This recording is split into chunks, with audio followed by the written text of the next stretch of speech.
المغرب يخصص 1.1 مليار دولار لتنفيذ الاستراتيجية الجديدة لبناء شركات تكنولوجية قد تكون المنافس الجديد لشركات التكنولوجيا الحالية مثل مايكروسوفت وأمازون وأبل وميتا التي تمتلك فيسبوك وإنستغرام.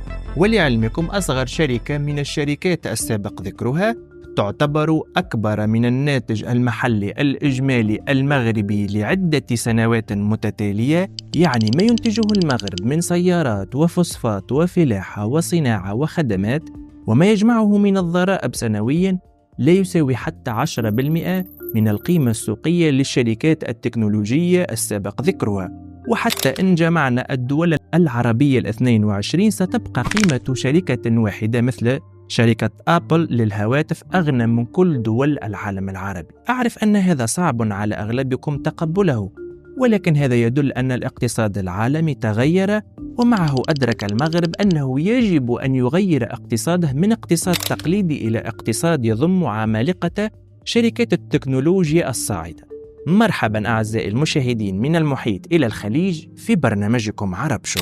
منذ أقل من أسبوعين أعلن المغرب أنه يستهدف دعم قطاع شركات التكنولوجيا الناشئة وصولا إلى خلق شركتين ملياريتين أي يونيكورن على الأقل بحلول نهاية العقد الجاري وفقا لاستراتيجية المغرب الرقمي 2030 المعلنة يوم 25 شتنبر الماضي، مثل ما أعلن رئيس الحكومة عزيز أخنوش خلال الكلمة الافتتاحية لحفل الإعلان عن الاستراتيجية. وبناء عليه كيف سيمول المغرب شركاته التكنولوجية الصاعدة في ظل الأزمة الحالية، وكيف يمكن أن يتغير وجه المغرب بشكل جذري في حال نجاح شركة مغربية واحدة في بلوغ العالمية، ولماذا هذه الخطوة قد تجعل المغرب يدخل نادي الجي 20 الذي يضم أكبر 20 اقتصاد في العالم، ومتى يمكن أن يقلب هذا التحول في الاقتصاد المغربي موازين القوى مع جيرانه لصالحه.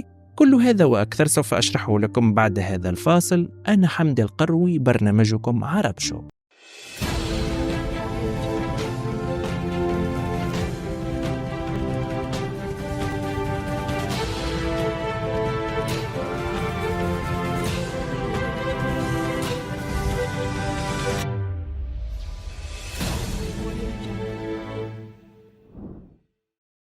أود أن ألفت انتباهكم أعزائي المشاهدين إلى الاشتراك في القناة وتفعيل زر الجرس لتصلكم حلقاتنا أولا بأول. ونعود لموضوع حلقتنا، حيث تهدف الاستراتيجية الجديدة للمغرب إلى جعل الرقمنة رافعة لتحقيق التنمية الاقتصادية واحتلال البلاد مرتبة متقدمة في مؤشرات الخدمات الرقمية الحكومية في أفريقيا بحسب غيثم الزور وزيرة الانتقال الرقمي وإصلاح الإدارة في الخطوة الأولى من هذا المشروع. وتستهدف الاستراتيجية الجديدة خلق 240 ألف فرصة عمل والمساهمة في الناتج المحلي الإجمالي بحوالي 10.4 مليار دولار، بالإضافة لصادرات بنحو 4 مليارات دولار.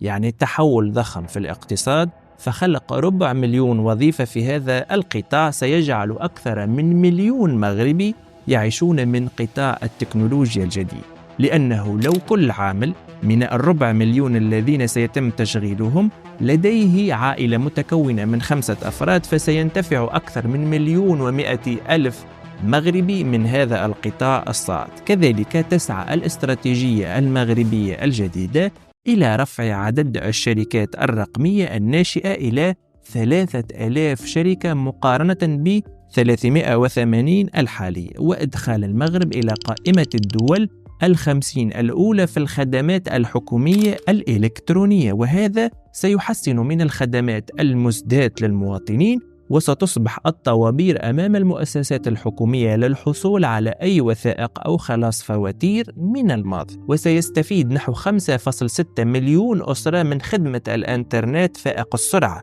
كما أن 100,000 مغربي سيتم تأهيلهم في مجال الرقمنة، وهذا سيجلب آلاف الشركات التكنولوجية للمملكة في السنوات القادمة. وتعتمد الاستراتيجية على توسيع رقمنة الخدمات الحكومية وتطوير الحلول الرقمية بما يساهم بنحو 240 ألف فرصة عمل مباشرة بنهاية هذا العقد، للوصول إلى مساهمة الاقتصاد الرقمي بنحو 100 مليار درهم في الناتج المحلي الإجمالي. وتركز الاستراتيجية على تطوير قطاع خدمات التعهيد وحشد التمويلات لفائدة الشركات الناشئة.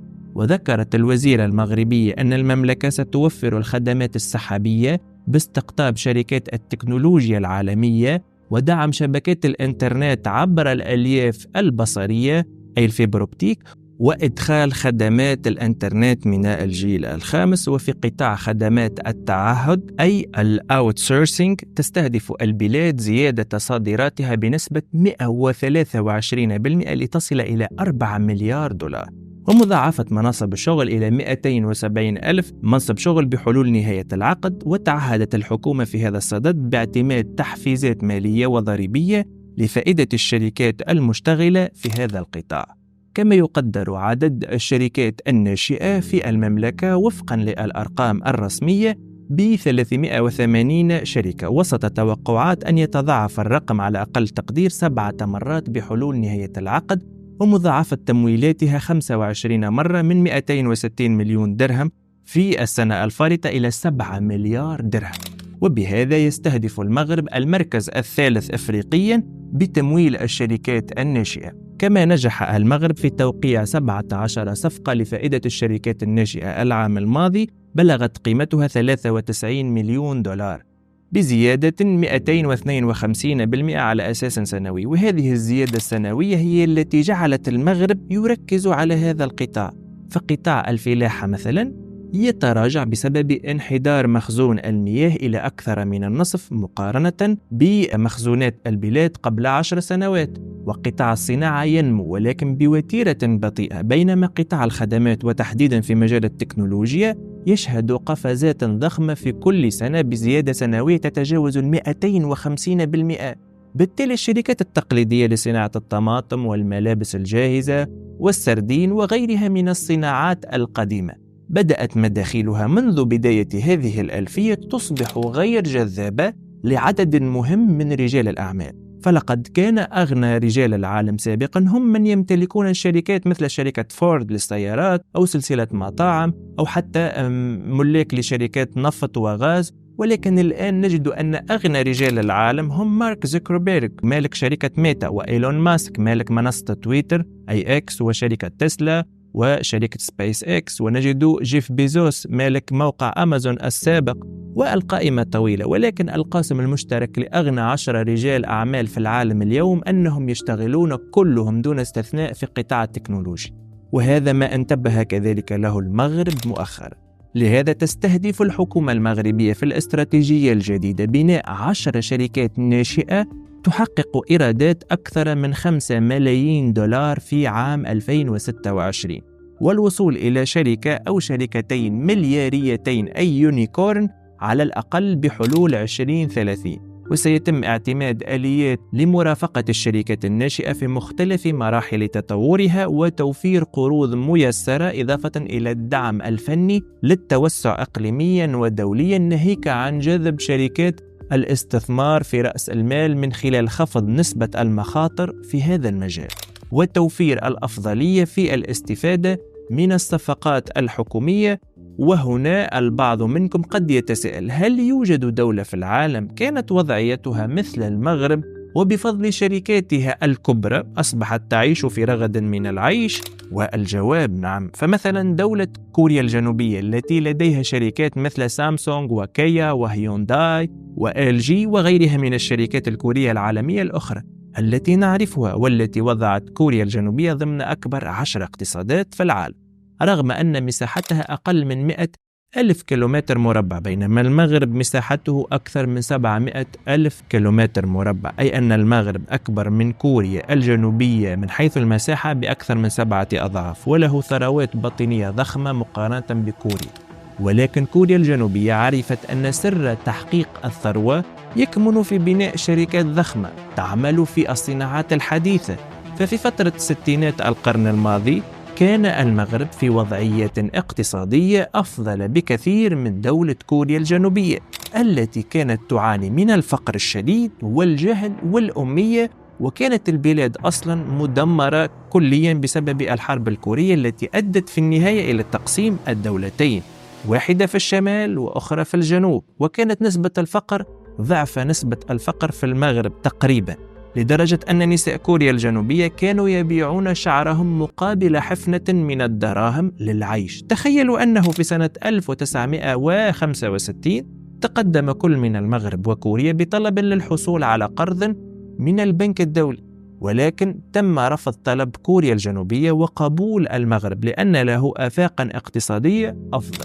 هذه نفس الدولة اليوم التي يجني مواطنوها 10 أضعاف ما يجنيه المغاربة اليوم، وهذا هو سبب تقدم كوريا الجنوبية ليس على المغرب فحسب بل على كل دول أفريقيا والعالم العربي، لأن الدولة في ثمانينات القرن الماضي قررت دعم 10 إلى 12 شركة فقط، ومن بينهم كانت شركة سامسونج، والتي أصبحت الآن بمثابة أخطبوط اقتصادي له 60 شركة، ابتداء من شركات المقاولات إلى شركات تصنيع الأسلحة والأدوية وصولا لأجهزة الكهربائية والهواتف التي نعرفها. وشركة سامسونج لوحدها قيمتها السوقية أكبر من الدول المغاربية الخمسة، وهذا التخلف الاقتصادي الذي نعيشه يمكن أن يكون السبب وراء تعامل الغرب نحونا بعنصرية وفرض التأشيرة علينا لدخول الدول الغربية وغيره من الممارسات القائمة على التمييز.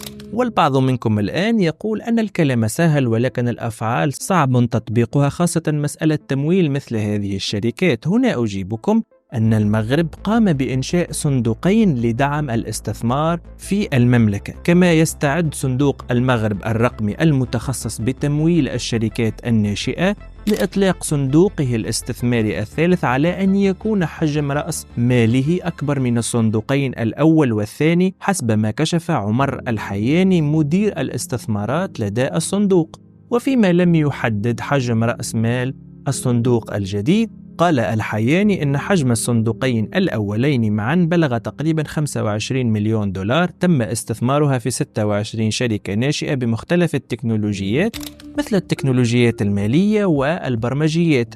وأضاف أن استثمارات الصندوق في كل شركة ناشئة تتراوح بين 100,000 دولار ومليون دولار، ونحن نقوم سنويا بنحو 3 إلى 4 استثمارات. قد يقول البعض أن هذا الدعم المالي غير كافي، فكيف ستواجه شركة مغربية قيمتها مليون دولار أو أقل شركات غربية تتجاوز قيمتها في بعض الأحيان التريليون دولار؟ والجواب حسب رأيي هو بسيط للغاية، فشركات التكنولوجيا لا تحتاج إلى موارد أولية تقليدية مثل النفط والغاز أو حتى المياه، ولا تحتاج لموانئ لتصدير منتجاتها أو لوسائل نقل لنقل تلك المنتجات. فقط قم بإعداد فكرة جيدة وصمم تطبيقا بالحاسوب ثم نزله على الإنترنت وقم بالترويج له عن بعد، وفي حال نجاح هذه الفكرة مبروك عليك مليارات الدولارات التي ستأتيك في شكل عائدات سنوية مثل تطبيقات التواصل الاجتماعي.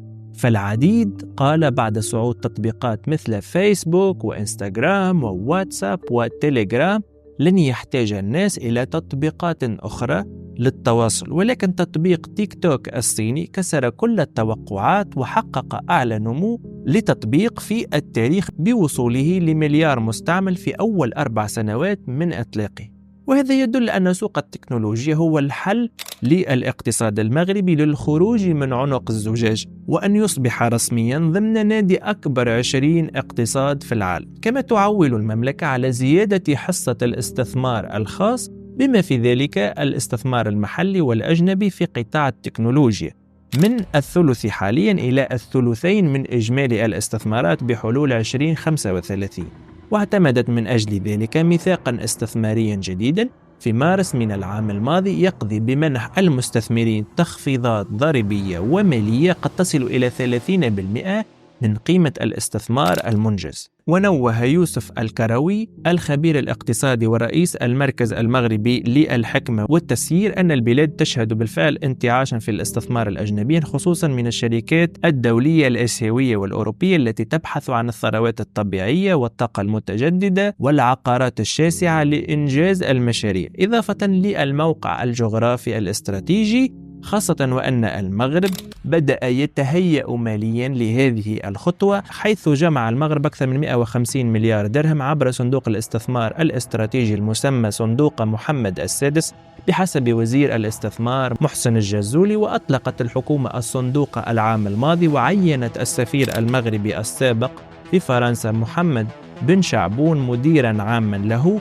وتلقى مساهمات أولية قدرها 15 مليار درهم، أي حوالي 1.4 مليار دولار من ميزانية الدولة. كما توقع الجازولي أن تصل التمويلات المحلية للصندوق إلى 45 مليار درهم، دون أن يفصح عن الحصة التي ستضخها الحكومة من هذه الأموال. لكنه كشف بأننا بعد ذلك سنلجأ إلى السوق الدولية، خصوصا الخليج وأوروبا، لجلب تمويلات ترفع موارد الصندوق لنحو 130 إلى 150 مليار درهم. فهل تعتقدون أن المغرب قادر على خوض غمار هذه التجربة، خاصة وأن ألمع العقول المغاربية هاجر إلى الخارج في السابق بسبب عدم توفر البيئة المناسبة لنمو الشركات التكنولوجية الناشئة؟